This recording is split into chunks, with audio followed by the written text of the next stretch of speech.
Assalamualaikum warahmatullahi taala wabarakatuh. Salam sejahtera, salam Malaysia Madani. Lagi sekali bersama saya Syabdir bin Hamzah dan juga Puan Azrin ya. Ya. Di rancangan podcast Borak Santai SKB Rakyat Cakna Peniaga Batikah. Jadi kita doakan lagi sekali tuan-tuan dan puan di luar sana tu sihat ya. Dan dipermudahkan segala urusan ya. Betul tuan. Jadi insyaAllah bila Allah memudahkan segala urusan kita, jadi semua benda berjalan lancar. InsyaAllah. Ya, kita nak buat apa pun sebenarnya semua okey lah bila Allah izinkan. Kita pun bersyukur sekali lagi ada diberi ruang untuk menjadikan podcast kali ini dengan satu lagi episod yang kita pilih sedikit menarik. Yang kita rasa yang boleh membantu kawan-kawan dan membantu masyarakat mungkin untuk lebih memahami tentang isu-isu yang berkaitan dengan perundangan yang kita kuatkuasakan, iaitu Akta Keluaran Pembekalan 961 dan juga mungkin tugas-tugas yang berkaitan dengan penguasaan. Of course lah, kita beruniform ni kita akan bercakap tentang isu-isu berkaitan dengan penguasaan dan di bawah skop yang kami kawal selia lah. Jadi apa yang kita nak bawa pada ni Puan Azrin? Tajuk yang kita buat untuk episod ni adakah anda tahu? Adakah anda tahu? Jadi orang kata kita akan kupas di bawah tajuk adakah anda tahu? Jadi kita harap selepas kupasan yang kita buat ni dalam Borak Santai SKB ni, bermaksudnya tuan-tuan dan puan lebih memahami. Mungkin sebelum ni betul ke tak betul ke? Betul tak betul? Tak confirm, orang kata was-was kan? Mungkin di sini kita jadi kita bagi pencerahan lah. InsyaAllah kita cuba bantu tuan-tuan dan puan untuk lebih memahami dengan kaedah yang lebih mudah, lebih jelas mungkin. Jadi kita cuba dalam tempoh yang orang kata yang diperuntukkan kepada kita ni. Betul. Untuk kita berkongsi dengan tuan-tuan dan puan. Untuk episod ni kita pilih beberapa isu ataupun topik yang sebelum ni kita tengok mereka macam tahu, tapi rupanya tak apa tahu. Jadi kita bagi mereka pengetahuan yang ataupun selalulah ni orang kata dari segi mazhab yang berbeza ni. Perbezaan mazhab ni maksudnya pandangan yang berbeza, dan kalau pandangan yang berbeza tu boleh kita maksudnya memudahkan lagi urusan kerja, okey. Tapi pandangan yang beza ni kadang-kadang tu menyukarkan, menyulitkan urusan. Jadi that's why hari ni kita cubalah untuk bantu. Okey, kita pergi kepada yang pertama ni. Tuan. Apa yang kita nak share Puan Azrin? Yang pertama ni kita akan share tentang di dalam peruntukan undang-undang di bawah Akta Keluaran Pembekalan 961 ni dan juga perundangan subsidiari peraturan-peraturan Keluaran Pembekalan 1934. Ada satu terma untuk makluman tuan-tuan dan puan, dia ada sebut kat sini at any one time. At any one time. Jadi kalau mungkin program-program penguasa yang mendengar kita punya program podcast Borak Santai ni boleh melihat dalam buku akta ataupun perundangan yang berkenaan apa yang dikatakan sebagai at any one time ni. At any one time ni dia ada dirujuk di bawah satu klausa di bawah peraturan Keluaran Pembekalan 1974 ni, di bawah peraturan 13 di mana disebut tentang sebagai seorang peruncit ni. Dia dalam satu masa tu maksudnya dia perlu memiliki jumlah kuantiti barang kawalan berjadual ni dia dalam lesen CSA dia. Dalam satu masa ni. Apa yang kita nak penjelaskan di sini adalah tempoh masa at any one time tu merujuk kepada apabila pegawai penguasa buat pemeriksaan. Jadi jumlah kuantiti barang kawalan berjadual yang perlu ada dalam milikan. Kalau katakan contoh dalam CSA itu dia punya jumlah tidak melebihi kuantiti yang telah dinyatakan dalam CSA, dalam hak simpanan lesen, tu. Waktu kita buat pemeriksaan itulah. Betul. Jadi maksudnya kalau dia memiliki lebih daripada 100 contoh, katakan 150 sebagai contoh, 150 kilo. Jadi itu satu kesalahan.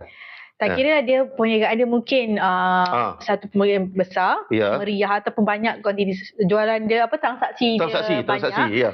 Tapi itu bukan menjadi masalah sebenarnya itu. Tapi ketika pemeriksaan tu, had kuantiti yang ada dalam premis dan simpanan tu tidak lebih daripada yang dinyatakan dalam. Betul. Kadang-kadang ni Puan Azrin, dia kadang tu satu premis runcit ni, katakan dia hanya dia yang ada di tempat itu. Di kawasan tersebut. Jadi dia menjadi tempat tumpuan masyarakat lah untuk membeli. Jadi kadang-kadang tu memang transaksi ni dia memang berjalan dengan nature bisnes dia memang macam tu. Katakan memang permintaan tinggi. Tapi ditakdirkan lesen CSA dia hanya 100 kilo katakan tepung ataupun tepung gandum ataupun gula katakan. Jadi kita tak terikatlah dengan jumlah itu sebenarnya. kita bukan berpegang kepada berapa transaksi dia, tapi bukan transaksi. Berapa simpanan dia. Berapa had simpanan waktu kita buat pemeriksaan. Ya, jadi kita cuba nak memahamkan mungkin pendengar penonton ya, supaya kita undang-undang yang dibuat ni bukan nak menyusahkan. Ya. Perundangan tu ataupun lesen yang kita keluarkan bukan nak menyusahkan. Pasal dia urus niaga ni adalah membitkan barang-barang kawalan berjadual. Jadi kita satu nak memastikan bahawa bekalan barangan tersebut sentiasa ada dan maksudnya cukup lah dan pengguna boleh mendapat barang tu dengan mudah. Mungkin kita boleh nasihatkan juga peniaga sekiranya mereka ingin menambah pembekalan, mereka juga pasti bahawa transaksi itu adalah boleh dilaksanakan tidak melebihi had simpanan. Maksudnya dia tahu ada jualan yang akan dilaksanakan yang tidak akan menyebabkan lebihan dalam stok simpanan mereka. Betul. Yalah, kadang-kadang mungkin dia order lebih. Lesen dia menyatakan 100 kilo tetapi disebabkan oleh permintaan yang tersebut tadi ni dia order 200. Yalah, tapi 200 tu maksudnya janganlah simpan waktu satu masa tu 200. Mungkin kadang-kadang tu stok masuk pagi, mungkin petang dah keluar dah dijual. It's okay, kita tak menghalang sebegitulah. Tetapi apabila pemeriksaan dibuat lebihan tu berlaku. Lebihan itu tak boleh lah. Maksudnya dia kena stick kepada kuantiti yang dinyatakan dalam lesen. Jadi saya harap ini boleh menjelaskan tentang mungkin pemahaman yang mungkin salah faham yang berlaku di luar tentang apa yang dikatakan sebagai at any one time tu. Jadi kita harap sebegitulah. Kita dapat menjernihkan isu yang simpanan. Tapi okey lah, kalau masih tak jelas tak apa, boleh berhubung kembali dengan kita punya pejabat KPDN yang berhampiran, lebih penerangan ya tentang isu-isu ataupun yang topik ataupun tajuk yang inilah ataupun yang bukan pertama yang kita bawa ni. At any one time ni. Okey. So kita beralih kepada yang adakah anda tahu yang bagi perkara kedua tuan? Bagi perkara kedua iaitu tentang kita juga cuba nak menjelaskan tentang tafsiran apa ini yang dikatakan gula ni. Gula. Yalah, saya rasa semua orang makan gula lah. Ambil sama ada secara direct ataupun indirect. Memang ni jadi semua saya ingat daripada besar ke kecil fahamlah tentang apa gula, tapi mengikut tafsiran undang-undang, gula ni adalah gula yang sesuai dimakan oleh manusia lah. Betul. Yang dimakan oleh manusia. Ya. Dia tetapi dia tidak termasuklah yang produk-produk yang ada kandungan gula. Tidak termasuk produk yang mengandungi gula, juga pemanis. Betul. Contoh manis, Rin? Stevia. Tu antara kategori pemanis lah, bukannya gula. Stevia tak termasuk dalam kategori gula lah. Dia dikategori sebagai pemanis. Dalam di packaging tu sweetener kan? Itu adalah Dan kalau ikut atau makanan, gula ni dia berasal diperolehi daripada tebu. Ataupun lobak bit. Ubi bit. Ubi bit, yes. Ubi bit. Ya. Jadi berpunca dari situlah gula ni. Tapi bukan stevia. Stevia dikategori sebagai manis, jadi tak termasuk di bawah tafsiran gula di bawah atau bekalan. Ataupun produk yang mengandungi gula tu macam produk-produk akhir, kandungan ingredient dia ada gula. Itu kita tidak ditafsirkan sebagai gula lagi lah. Sebab dia dah menjadi produk lain. Yang lain. Walaupun dia boleh dimakan oleh manusia. Tapi yang pentingnya tambah manis pada senyuman lah. Itu kalau boleh kurang gula lah. Gula ni kadang kalau terlebih ambil memang tak bagus untuk kesihatan. Jadi kita cuba elak lah. Berpada-pada kan. Berpada-pada. Jadi okey. Saya rasa jelas tentang gula tadi ni. Betul. Jadi kita beralih kepada yang adakah anda tahu? Seterusnya. Yang seterusnya. Yang ketiga. Baja. Saya rasa mungkinlah kebanyakan kita biasa menanam pokok, mungkin bercucuk tanam, menanam katakan sayur-sayuran dalam bukan petani pun yang buat tanaman kecil-kecilan pun kecil-kecilan pasal baja. Tanam dalam pasu kan mesti letak baja, bukan just tanam tapi tak letak baja. Pokok macam mana nak membesar. Betul. Okey, tapi adakah kita faham tentang apa yang dikatakan tafsiran baja di bawah perundangan Akta Kawalan Bekalan Nasional nombor 1 ni? Okey, di bawah tafsiran baja di bawah Akta Kawalan Bekalan ni Puan Azrin. Ya tuan. Dia benda-benda yang terdiri daripada bahan-bahan yang boleh dibuat baja. Apa saja bahan-bahan yang boleh menghasilkan baja? Contoh dia macam contoh katakan kadang tu sisa buangan, kata mungkin makanan sisa selebihan makanan. Jadi kita kadang ada setengah pihak yang dia buat baja kompos. Ya. Ataupun daripada najis haiwan macam contoh tai kelawar najis lembu katakan. Dibuat baja. Najis ayam. Dan saya ingat tuan-tuan perempuan pun biasa dengar baja yuria. Ya. Baja yuria yang diguna pakai yang memang itu adalah baja kimia. Sebab ada kandungan tu kimia petroleum di bawah dia. Yes, dia ada unsur petroleum kat situ. Jadi maksudnya baja dalam konteks tafsiran di bawah Akta Kuala Bekalan 91 ni, dia baja kimia dan juga baja yang dikata baja organik lah. Ada juga di luar tu bila kita buat carian baja sebatian dan sebagainya, masih tergolong daripada tafsiran di bawah tafsiran baja di bawah Akta Kuala Bekalan 91. Jadi apabila berurusan dengan benda-benda ni, memang dia ada berkaitan dengan isu pelesenan lah nanti. Tapi tak apalah itu, kita cuma nak menggambar, nak maklumkan tuan-tuan perempuan apa tafsiran. Maksudnya bila dia pegang baja, ini adalah barang kawalan. Yes. Akta Kuala Bekalan 1961. Betul. Jadi niat kita sebegitulah, supaya lebih memahami lah ya, benda-benda sebegini. Okay, next. Kita pergi kepada yang keempat. Menyentuh kepada buku stok, tuan. Buku stok. Mungkin Puan Sri boleh share tentang buku stok ni. Buku stok ni kalau kita nak jelaskan di bawah episod, adakah anda tahu, selain daripada buku stok yang dalam tafsiran buku yang dalam bentuk elektronik juga kita tafsirkan sebagai buku stok. Sebab ini kita telah nyatakan di bawah Peraturan Kawalan Bekalan Pindaan 2021 pada 15 Oktober 2021 membolehkan penggunaan buku stok dalam bentuk elektronik, komputer, aplikasi dan sebagainya. Pasal kita nak memudahkan lah dengan perkembangan terkini, teknologi terkini. Sesuai dengan zaman sekarang. Yalah, zaman dulu mungkinlah dia pakai buku kan. Kalau tuan-tuan perempuan sedia maklum, Akta Kuala Bekalan 91 ni pun dah lama. Betul. Ya, zaman itu memang pakai buku kan. Tapi sekarang ni dengan perkembangan teknologi, jadi kita buat penambahbaikan di mana buku stok kita dibuat dalam bentuk elektronik. Jadi ada komputer boleh buat. Jadi maksudnya kita boleh terima benda tu. Selagi dia dalam butiran-butiran tu dijemahkan sebagai buku stok walaupun dalam bentuk elektronik. Betul. Maknanya masih kita anggap sebagai buku stok di bawah peraturan 13 lah, Peraturan Kawalan Bekalan 1974 Pindaan 2021. Ya. Jadi that's why jangan bimbanglah kalau tuan-tuan perempuan katakan berusaha niaga ataupun memiliki lesen CSA menjual barang kawalan berjadual sebagai pemborong, peruncit ataupun penghilang, so perlu ada buku stok. Jadi buat dalam bentuk elektronik pun okey. Kita terima seadanya. Yang tak boleh terima kalau tak ada langsung. Kalau langsung jangan, ataupun tak update. Jadi please cuba memahami keadaan ini. Jadi kita cuba nak memudahkan, that's why elektronik ya. Okey. Lagi satu, Azrin, yang mungkin yang kelima dalam adakah anda tahu ni? Ini agak popular juga, tuan. Agak popular. Masih kedengaran. Masih kedengaran. Betul ke tidak? Jadi kita jelaskan kat sini adalah gula. Dia ada subsidi. Dia ada lagi subsidi. Dia ada subsidi.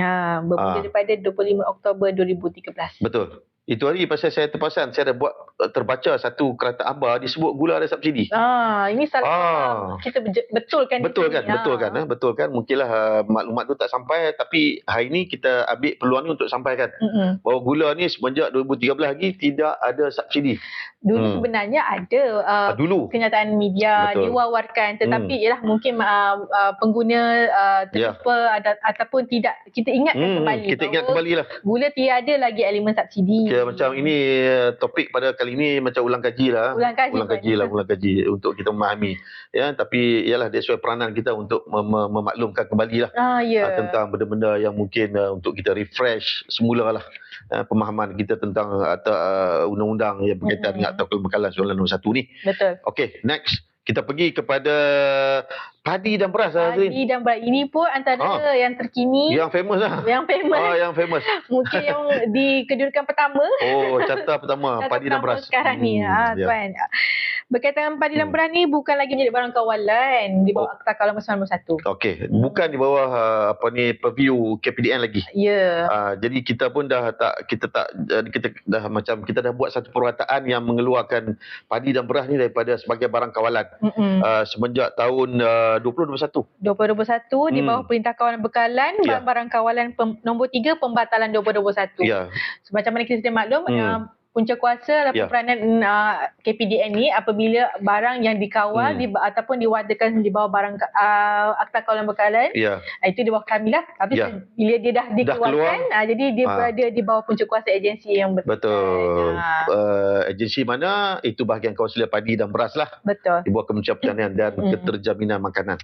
Ya, betul, jadi bukan di bawah KPDN lah, tapi kita sedia membantu agensi berkenaan untuk melaksanakan tugasan yang berkaitan dengan padi dan beras. Dia bukan tak ada kuasa, tetapi dia tidak lagi duduk di bawah Akta Kawalan Bekalan. Kerana ada satu agensi khas yang mengawasi padi dan beras ni dengan punca kuasa mereka sendiri. Jadi that's why kita telah serahkan kembali kepada pihak yang berkenaan semenjak tahun 2021 lagi ya. Betul. Okey, next. Ini yang juga agak famous tentang permit ya. Permit ni saya ingat dia ada dua jenis kategori permit. Pertama, permit barang kawalan berjadual. Barang kawalan berjadual dan juga permit khas. Permit khas. Jadi kalau tuan-tuan puan sedia maklum ataupun biasa melihat permit ni, maksudnya di dalam itu ada kuantiti, dinyatakan juga kuantiti lah. Sebagaimana tadi CSA tadi ni, lesen CSA tadi ada kuantiti, ada had simpanan, pembelian yang dibenarkan permit khas ni. Jadi maksudnya pihak yang memiliki permit berkenaan, dia hanya boleh ada ataupun membeli sekadar itulah. Betul. Macam kita terangkan dalam episod yang lepas. Permit khas ni ada satu kebenaran bertulis untuk membeli dalam bekas. Betul. Petrol atau diesel di stesen minyak. Jadi kita letakkan kuantiti tertentu untuk membenarkan mereka membeli dalam bekas. Kenalah patuh kuantiti yang tertera di permit khas tersebut. Bukannya bila kita dapat permit khas kita boleh beli sewenang-wenang. Boleh beli sewenang-wenangnya. Katakan kuantiti 50 tapi kita beli sampai 200. Tak boleh. Nampak simple tuan, tapi sebenarnya dia ada satu kesalahan yang agak berat juga. Di bawah peraturan 18. Betul. Peraturan Kawalan Bekalan 2 pindaan 2021. Jadi jangan ambil semua ataupun pandang enteng benda ni. Jadi maksudnya pemegang kepada permit ni, permit khas, especially permit khas lah, dia kena patuhlah dengan kuantiti. Yang membeli pun kena ambil serius. Stesen minyak yang menjual pun kena ambil serius. Kerana yang kedua tu mungkin boleh diambil tindakan. Boleh dikenakan tindakan. Di bawah peraturan 18 tadi. Please. Ini di bawah kuantiti yang dinyatakan di dalam permit berkenaan lah. Okey, next. Kita pergi kepada, adakah anda tahu tentang sebenarnya Pengasrin, stesen minyak ni kalau ikut, dia boleh jual minyak kepada mana-mana orang yang nak beli di bawah 20 liter. Dia sebenarnya berkait juga dengan isu permit khas juga. Maksudnya pewartaan ataupun penguasaan tu lebih daripada 20 liter. Bawah tu stesen minyak boleh jual sebenarnya. Boleh sebenarnya. Dulu kita memerlukan, kita mensyaratkan bahawa pihak yang nak beli tu dia kena ada permit. Walaupun 1 liter. Ketika itu. Selain daripada tangki asal, masih perlu permit khas. Jadi kita buat sedikit pengecualian bahawa mana-mana pihak yang nak membeli, kadang-kadang berlaku kecemasan. Katakan, bawa kenderaan tiba-tiba minyak habis. Betul. Jadi dia katakan dia terjumpa dengan stesen minyak berhampiran, dia pergi nak beli. Jadi pihak stesen dia kena belilah. Dia kena jual lah, maksudnya kena jual dengan maksudnya kuantiti yang tadilah. Kita faham mungkin sebab ini adalah pindaan 21. Banyak pemilik stesen minyak takut untuk menjual.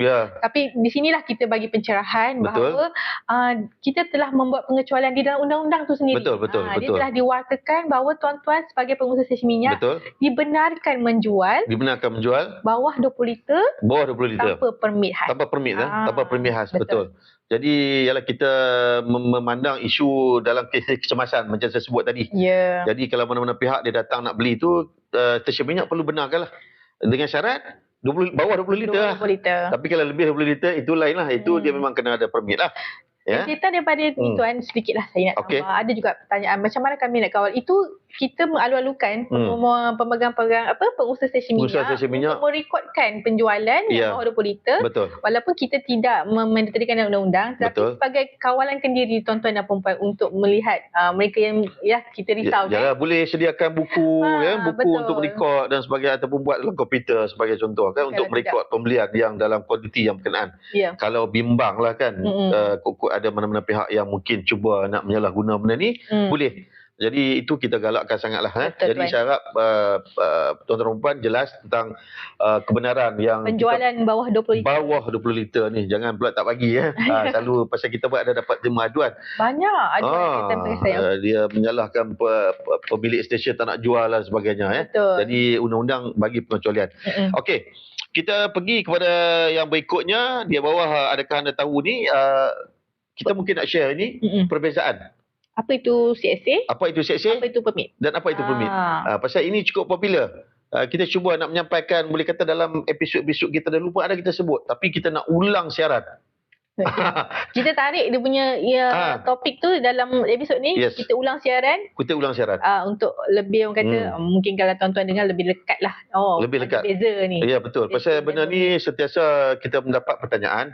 Apa perbezaan antara CSA dan juga apa dengan permit ni. Jadi hari ni kita cuba nak menjelaskan lebih terperinci. Sebab yang selalu terima ayat-ayat biasa. Kami nak mohon lesen. Tetapi bila kita tanya aktiviti sebenarnya diguna untuk kegunaan sendiri. Tafsiran dia, pemahaman dia dah tersilap. Jadi that's why kita cuba untuk menjelaskan sedikit pada hari ini. Contoh yang pertama iaitu CSA. CSA ni dia merujuk kepada lesen CSA lah. Cukup sinonim lah dengan KPDN ni. CSA ni dia mana-mana pihak yang nak berurus niaga dengan barang kawalan berjadual, dia memerlukan satu lesen yang kita panggil sebagai CSA ni. Urus niaga, kita highlight, kita tekan kat urus niaga, dia menjual. Urus niaga, dia menjual. Dia jual barang kawalan. Yes. Jadi jelas CSA di sini hanya untuk menjual. Betul. Jadi tak kira nak jual katakan LPG, nak jual gula, minyak masak tepung, dia perlu ada CSA. Ada elemen ataupun aktiviti penjualan memerlukan lesen. Memerlukan lesen. Macam kita sebut sebelum ni lah, untuk membuat CSA ni perlu masuk dalam sistem BLAS 2.0. BLAS 2.0 jadi boleh memohon kat situ. Okey, kita lihat pula permit. Permit ni dia sebenarnya satu kelulusan yang dibagi oleh KPDN untuk membeli, menyimpan dan menggunakan dan guna sendiri. Barang kawalan berkenaan. Jadi contoh yang selalu saya guna pakai lah. Contoh macam katakan kilang dia buat mi. Mi. Kilang buat mi ni dia memang dia pakai minyak masak untuk nak menguli mi tu. Jadi maksudnya kilang ni dia boleh datang memohon dengan KPDN untuk dapat permit untuk menyimpan ni. Pasal dia guna sendiri minyak tu. Itu contohlah. Dan satu lagi contoh yang banyak kita terima tuan. Betul. Mana-mana syarikat yang menerima kontrak kerja daripada mana-mana agensi pertama ataupun agensi kerajaan, mereka ni sebenarnya berurus niaga barang kawalan. Kebiasaannya diesel. Jadi pemahaman yang basikal berterima, dia mohon permit. Jadi tidak, dia tak guna sendiri diesel tu, dia membekalkan diesel. Jadi dia tergolong di bawah lesen CSA. Betul. Tapi kalau dia adalah pemaju perumahan yang membeli dan menggunakan untuk menjalankan dia ada traktor, katakan dia ada lori, construction di tempat projek itu, duduk bawah permit barang kawalan berjadual. Permit barang kawalan berjadual. Kena tahu beza lah. Kena dia ada perbezaan kat situ. Jadi mungkinlah hasil kita punya pencerahan pada kali ini mungkin sikit sebanyak memberi pencerahan. Lebih cerah lah. Sebelum ni cerah tapi sekarang ni lebih cerah lagi. Lebih cerah lagi. Okey, next kita pergi kepada kita nak share juga di bawah adakah anda tahu ni kita ada bagi pengecualian Puan Azrin. Tahukah anda bahawa komoditi ni telah dikecualikan lesen runcit? Dikecualikan lesen runcit. Jadi dia perlu tahu ni. Kerana mungkin salah tafsir ataupun mungkin tak jelas. Jadi pada hari ini kita akan kongsi bahawa ada beberapa komoditi kat sini, ada 6 komoditi yang telah dikecualikan lesen runcit CSA. Maksudnya nak berurus niaga secara runcit tidak perlu lesen. Ada lesen CSA runcit. Okey. Apa komoditi yang berkenaan? Yang pertamanya baja. Baja ni tak perlu lesen runcit semenjak 1 Mac 1991. Jadi mana-mana pihak yang nak berniaga, nak berurus niaga baja tadi secara runcit, nak berjual runcit baja-baja tadi ni, tak kisahlah baja kimia ke, baja kompos atau baja organik yang telah kita sebut tadi ni, tak perlu lesen runcit. Runcit. Kena ingat runcit tau. Dia tak perlu lesen yang dikeluarkan oleh KPDN. Seterusnya tuan? Seterusnya? Roti. Roti. Saya ingat semua orang makan roti lah. Dekat rumah mesti ada standby roti. Roti ni pun ada dikecualikan lesen runcit sejak 1 Ogos 1994. Yes. Jadi mungkin dekat taman-taman kita tu ada yang pakcik India kan yang naik motor kan datang jual roti macam-macam kan. Picit orang tu. Jadi kita pakcik kena lesen runcit. Itu tak perlu Terkejut pakcik tu. Terkejut pakcik India tu. Jadi jangan. Sebenarnya kita dah kecualikan lesen runcit untuk roti semenjak 1 Ogos 1994. Jadi dah lama tu ya. Jadi kita kecualikan. Seterusnya ayam ni memang famous ni. Ayam pun kita dah kecualikan lesen runcit semenjak daripada 15 Julai 2010. Tak perlu lesen runcit. Tapi lesen borong masih. Betul. Jadi meniaga runcit di pasar-pasar tu tak perlu lesen. Ya. Dulu satu ketika dulu kita mewajibkan lesen runcit tapi kita telah batalkan pada 15/7/2010. Jadi tak perlu lesen runcit lagi. Apa lagi Puan Azrin? Berkongsi tarikh yang sama dengan tarikh lahir yang sama. Pengecualian ni adalah simen. Simen juga untuk urus niaga lesen runcit telah dikecualikan untuk memiliki lesen runcit sejak 15 Julai 2010. Jadi maksudnya macam kedai-kedai hardware lah, kedai hardware yang berjual secara runcit simen tu. Kecilan tu tak perlulah lesen.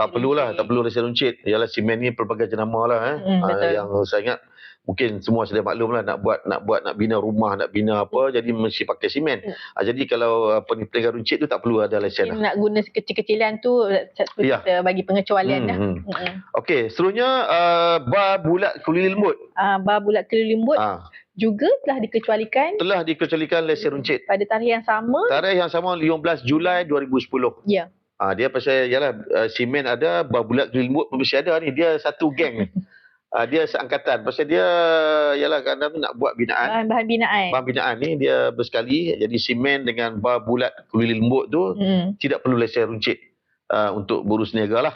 Betul. Okey, akhir sekali minyak tanah ataupun kerosin pun dikecualikan daripada lesen runcit. Jadi saya ingat ini mungkinlah saya tak pasti sekarang ni sama ada anak-anak zaman sekarang ni dia kenal kerosin atau minyak tanah. Zaman raya, musim raya. Musim raya kan. Musim raya mungkinlah pasang berita. Panjut punjut. Dia akan pakai minyak tanah lah ataupun kerosin. Ini pun mana-mana pihak nak meniaga runcit telah dikecualikan lah. Lesen runcit sejak 1 Mac 1991. Jadi kita dah share ada 6 komuniti dekat sini yang tak perlu, yang telah kita kecualikan. Ini bukan bermakna mereka ni boleh berniaga tanpa kawalan. Betul. Sebenarnya ada satu elemen ease of doing business. Tapi masih lagi dikawal barang-barang kawalan yang dinyatakan tu pada masa sebab dia masih lagi barang kawalan di bawah Akta Kawalan Bekas 1991. Okey, itu dah banyak ni. Okey, ada lagi satu lagi. Okey, ini Puan Azrin, adakah anda tahu bahawa roti. Tadi pun kita sebut roti. Sekarang pun nak sebut roti. Ini dikecualikan lesen runcit. Dia ada pengecualian untuk pihak-pihak yang berterbabit dengan roti ni. Pengeluaran roti ni ada 4. Ada 4 yang kita bagi pengecualian di bawah Perintah Kawalan Bekalan Pengecualian 1994 ni. Yang pertama peruncit, tadi kita sebut tadi. Peruncit dikecualikan Yang keduanya pemborong. Pemborong yang jual roti pun tak perlu ada lesen CSA. Tak perlu. Yang ketiganya pengilang untuk kegunaan sendiri. Dia buat roti kan. Mungkin buat untuk guna sendiri kan. Ataupun macam contoh yang mungkin hotel kan. Hotel-hotel ada dia buat roti untuk kegunaan dia punya hotel, penghuni, kafe dan sebagainya. Jadi tak perlu dilesenkan. Dan yang akhir sekali iaitu pengilang yang khusus untuk bekalan melalui kontrak. Jadi mungkinlah dia dapat kontrak untuk bekalkan katakan roti itu kepada mungkin banduan penjara katakan contoh. Jadi tak perlu lesen. Pasal dia ada kontrak Jadi tuan-tuan dan puan boleh faham di sini bahawa ada 4 pihak yang kita kecualikan pemakaian lesen CSA iaitu peruncit, pemborong dan juga pengilang yang untuk buat sendiri dan juga yang pengilang yang khusus menerima kontrak. Clear bab roti. Okey, kita pergi berikutnya. Ni kita sentuh pasal LPG. Penguasaan LPG. Tu gas memasak lah. Gas memasak. Jadi untuk makluman tuan-tuan dan puan, kita nak maklumkan di sini bahawa untuk negeri Sarawak. Negeri Sarawak saja tau. Negeri lain masih lagi terpakai. Untuk negeri Sarawak di sini KPDN kita telah letakkan tanggungjawab dari kewasalian LPG ni kepada Kementerian Utility Sarawak. DGO. Ataupun di bawah ordinance, dipanggil Distribution Gas Ordinance 2016. Jadi KPDN kita tak, maksudnya kita tak campur tangan lagi lah bab LPG. Maksudnya Kawasalia itu berpindah betul. Penurunan kuasa, berpindah milik lah. Yes, kita berpindah milik kepada Kementerian Utility Sarawak. Kerajaan Negeri Sarawak sendiri. Kerajaan Negeri Sarawak sendiri yang akan ni sama ada dari segi pelayanan, dari segi penguasaan, memang kita serah kepada Kerajaan Negeri Sarawak lah untuk kuasakan di bawah Distribution Gas Ordinance 2016 tadi. Ini bermula sejak 1 Jun 2021. Yes, semenjak 1 Jun 2021. Undang-undang tu dah lama tapi kita serah secara rasminya pada 1 Jun 2021 lah. Dan ini kita wartakan di bawah Perintah Kawalan Bekalan Pengecualian 2021 juga. Ya, jadi di Sarawak, maksudnya kalau ada isu di Sarawak tu, maksudnya kena boleh consult dengan kita punya rakan di sana iaitu Kementerian Utility Sarawak lah. Kalau membabitkan isu pelayanan, isu penguasaan, boleh merujuk dia orang. Ya. Okey. Last but not least, yang kita nak kongsi dalam adakah anda tahu topik adakah anda tahu, episod adakah anda tahu ni, iaitu fee fee untuk lesen runcit set-set sebanyak RM10 ni, kita kecualikan. Untuk produk apa tuan? Produk yang pertama gula. Gula kita kecualikan dia punya fee bayaran tu. Pasal ialah untuk memohon lesen, dia memerlukan, kalau kita pergi mana-mana agensi pun memang ada fee, ada bayaran untuk lesen. Tapi KPDN punya baik. Kita telah kecualikan fee lesen bagi beberapa kategori barang yang di bawah runcit ni, iaitu yang pertama gula, tepung gandum dan minyak masak. Jadi ada 3 komoditi di sini yang kita kecualikan. Runcit sahaja tau. Kalau meniaga borong masih perlu bayar. Borong ataupun kilang masih lagi kena bayar lah. Tapi runcit kita telah kecualikan dari segi bayaran fee. Ya, ini kalau ikut ni dah berkuat kuasa semenjak daripada 1 Julai 2010. Jadi itulah kita nampak di sini lagi sekali KPDN ni kita cuba bantu. Kita nak memudahkan sebab mungkin gula punya masa tepung ni ada keperluan asas. Betul. Untuk memudahkan pembekalan secara runcit. Betul. Maka pengecualian bayaran dilaksanakan. Tapi niaga tu kenalah mohon lesen runcit. Betul. Lesen kena ada, bayaran je tak ada. Bayaran tak ada. Maksudnya kita dari satu segi kita cuba bantu ease of doing business. Jadi kita tak naklah disebabkan oleh fee yang telah kita kenakan tu menyusahkan mana-mana pihak. Jadi kita cuba bantu. Betul. Dan kita nampak elemen inilah dengan mengecualikan fee ni sikit sebanyak membantu. Jadi itulah yang kita cuba tekankan di setiap orang kata apa yang kita buat ni, perundangan, garis panduan dan sebagainya, kita melihat kepada orang kata kemaslahatan rakyat kita ni. Cuba bantu. Kebajikan. Tambahan pula dalam keadaan sekarang ni kos sara hidup semakin meningkat dan sebagainya. Mungkin KPDN boleh menyumbang dari segi itu. Jadi itulah Hazrin. Kita dah banyak yang kita telah share. Kalau tak silap saya tadi ada 13 perkara yang di bawah. Adakah anda tahu? Adakah anda tahu? Jadi saya harap mereka dah tahu. Dah tahu. Kalau dah tahu pun lebih tahu. Jadi itu yang kita cuba nak bawa di dalam program podcast Borak Santai SKB untuk episod kali ini. Adakah anda tahu? Jadi kita harap yang mungkin tuan-tuan perempuan yang mungkin dah tahu, tolong sampaikan. Jadi ejen penyampai lah kepada rakan-rakan ataupun saudara mara, sahabat anda ataupun orang kampung, orang bandar tentang isu-isu yang kita telah kami sentuh ni sebanyak 13 perkara tadi, supaya akhirnya semua kita tahu dan orang kata semua patuh undang-undang dan orang kata kita menjadi rakyat yang cakna lah.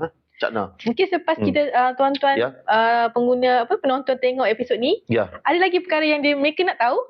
Boleh je tinggalkan komen tuan-tuan dan perempuan di semua saluran media sosial kita. Banyak ada lagi perkara yang mereka nak tahu. Kita akan cuba bantu. Kita cuba bantu tuan-tuan dan perempuan, sama ada di kita punya ni di media sosial YouTube kita, di Facebook dan juga TikTok. Jadi boleh tinggalkan komen tuan-tuan perempuan. Jadi insya-Allah kita cuba bantu untuk menjernihkan ataupun mencerahkan benda-benda yang kurang jelas, kurang faham. Jadi di sini kami cuba bantu, ya. Untuk melahirkan pengguna yang cakna lah. Yang cakna, yang bijak dan cakna lah. Jadi saya rasa setakat itu saja untuk kali ini episod podcast Borak Santai SKB Rakyat Cakna peringkat bertiga di bawah episod Adakah Anda Tahu? Jadi insyaAllah kita berjumpa lagi. So jangan lupa untuk ikuti kami di Facebook, YouTube dan juga TikTok SKB. InsyaAllah kita jumpa lagi. Assalamualaikum warahmatullahi wabarakatuh. Bye.